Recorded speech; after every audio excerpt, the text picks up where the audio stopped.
Well, hello YouTube. This is Krazy Kool Nyer coming at you today. It's really nice. It's a good day to ride today. The weather's not too hot. I think it's about 79 degrees. Perfect riding weather if you ask me. I don't like riding too much in the cold. I will be throwing on the heated grips on this bad boy soon, so that will extend my riding season. But when I do ride in the cold, I am layered down. I don't function well. I did it last year, but I realized once my hands get cold, the rest of my body was warm, but my hands were freezing. And I was like, this is taking all the fun out of riding this bike. And I even bought the really nice winter gloves, which helped. They did help, the winter riding gloves. But I said I need some heated grips, so I'll be adding that on this year. Oh, nice little lake there. Oops, speed limit kicked up to 55, but I'm gonna keep it locked at 35. That's how I ride today. And nobody's behind me. Well, there is a car coming up, but once he gets up a little bit, then I'll pick up some speed. He looks like he's going slow too. Well, the nature of my vlog today is I want to say, who is Krazy Kool Nyer? What do I do? One of the vloggers I subscribe to, he mentioned what he does, and I thought that was very nice of him. Because you know what, it seems like we all wear that mask behind the helmet, so we can create our life as the motorcycle rider, as Krazy Kool Nyer and NC Stoney and Harley Day Rider and One the Best One 9A and all those other guys that I subscribe to, and not be bothered or recognized when we don't have the helmet on. I don't know. I guess this is our cloak, guys. So, what we got going on here today? It's a soccer game, baseball game, something. What's this? What is this? It looks like a fire academy. Oh, fire training going on. We're at a four-way stop sign, and which way should I go? You know what? Let's go right. I'm going to go to the right today.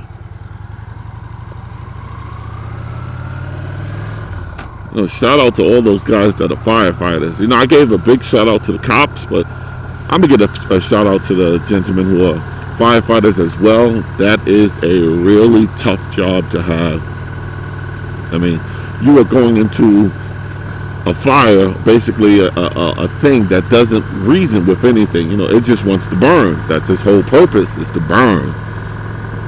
And I don't know if I could do something like that. I'm pretty brave, but man, oh man, to work up enough nerve to actually go in there and fight a fire, it takes a special person. It takes a special person to be a cop. It really takes a special person to be a firefighter. That's just, I don't know. So who is Krazy Kool Nyer? Well, I was born in Harlem, New York. My family's from South Carolina, so I consider myself a Southern baby. I was born in Harlem, New York. I went back down to South Carolina, back up to New York. And what happens is you end up getting that country, Southern accent. And I had one pretty doggone good too. I mean, I could speak with a Southern twang just as the best of them. I think I still can. I never lose it. And growing up, my parents instilled on me, if you want something bad enough, then you will work twice as hard to get it. And my mom, she was very big on education. My dad was very big on honest work. So, he didn't like that, try to take something that doesn't belong to you type scenario. He liked the idea that you worked and you got what you wanted. And my dad, he was involved with a lot of stuff. I mean, my dad had race horses. We used to race at Yonkers Raceway, so that was actually my first job. And it's funny because kids used to say, "You're so lucky you got a horse." And I would look at them and say, well, thanks, but did you ever pick up horse doo-doo?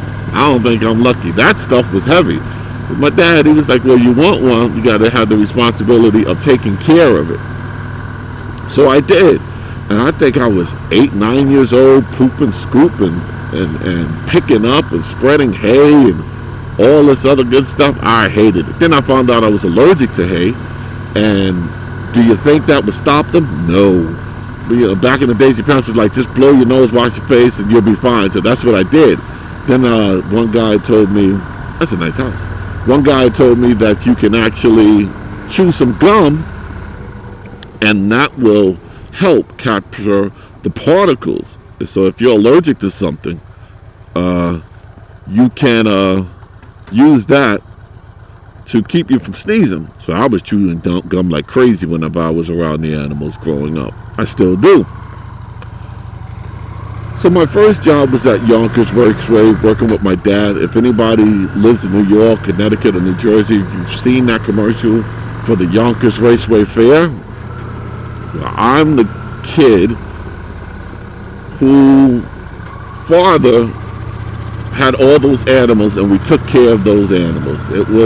We had chickens, horses, goats, cows, pigs, a donkey,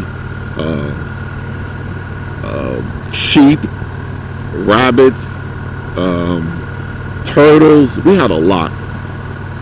And that's how I got my farm lifestyle down. My grandfather, he used to own a farm in New Jersey. So in the summertime, we would always go out there because that's where he would go to train the horses. So that's how I learned how to ride. My dad would take me out there, and of course, if he could train them, then you could train them too. So I remember my first time out there. I'm going around. First, he would have me sit on his lap, and I'm going. He would tell me what to do, and then like we went out there the very next day. Or we probably stayed the night, I'm not sure. But I do remember we're going out there, and he said, all right, son, take her out there. Actually, he said, all right, Doc, because that's what my dad called me when I was young. It was either Hot Rod, Road Runner, or Doc. As I got older, it became Doc. And he said, take him around, let him warm up, and then, let her go, let him do his thing. So I was excited. I was like, okay, so me and the horse are going around. Everything is looking great. I'm doing fine. And the horse knows. Like when you do something with a horse, they know they're going to warm up. They know how many times they have to warm up. They know once you turn the horse around that it's 2 times around. The first time is kind of a trot, and then the second time is more of a trotter's pace. So that's what we did. And I'm going around.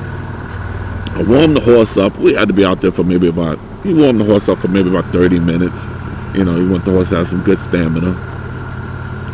And we turn around. So the first time I go around, we're good. The second time we're going around, I give the go to the horse.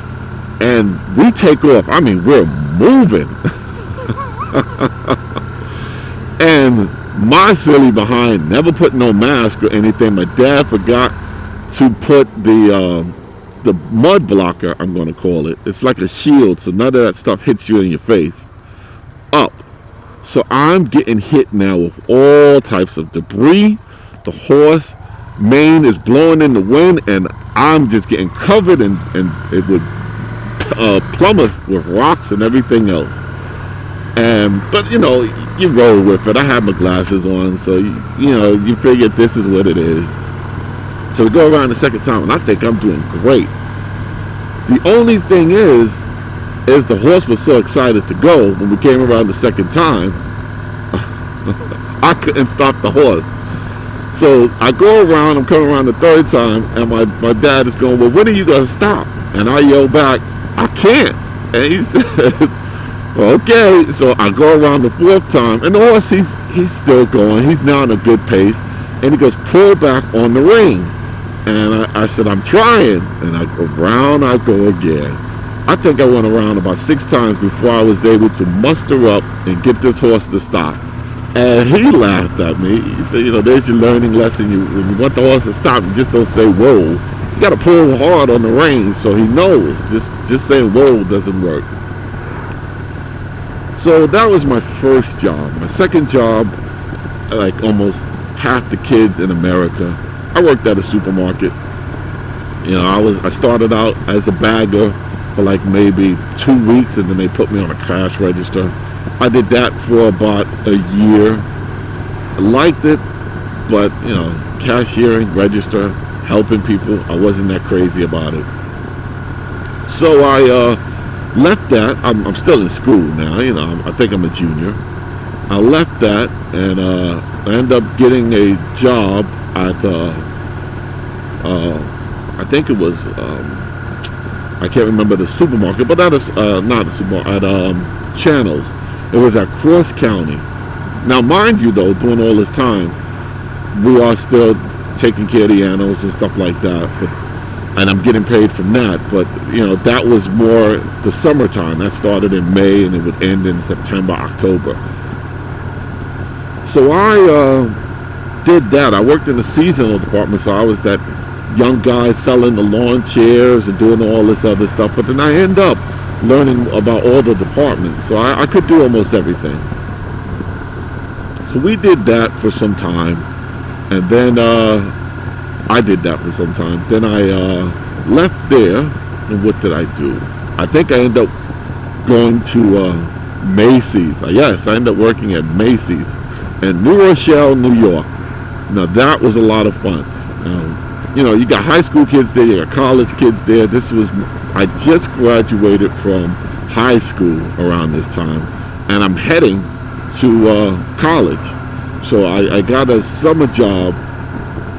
I got a summer job at Macy's on my own. It's my first job I actually got on my own, so I was so excited. That was a lot of fun. Retail, it's nothing there but people your age. We're all going to college or in college, so it's a college lifestyle. It's truly a college atmosphere there. So after that, I stayed there for about 2 years, and I did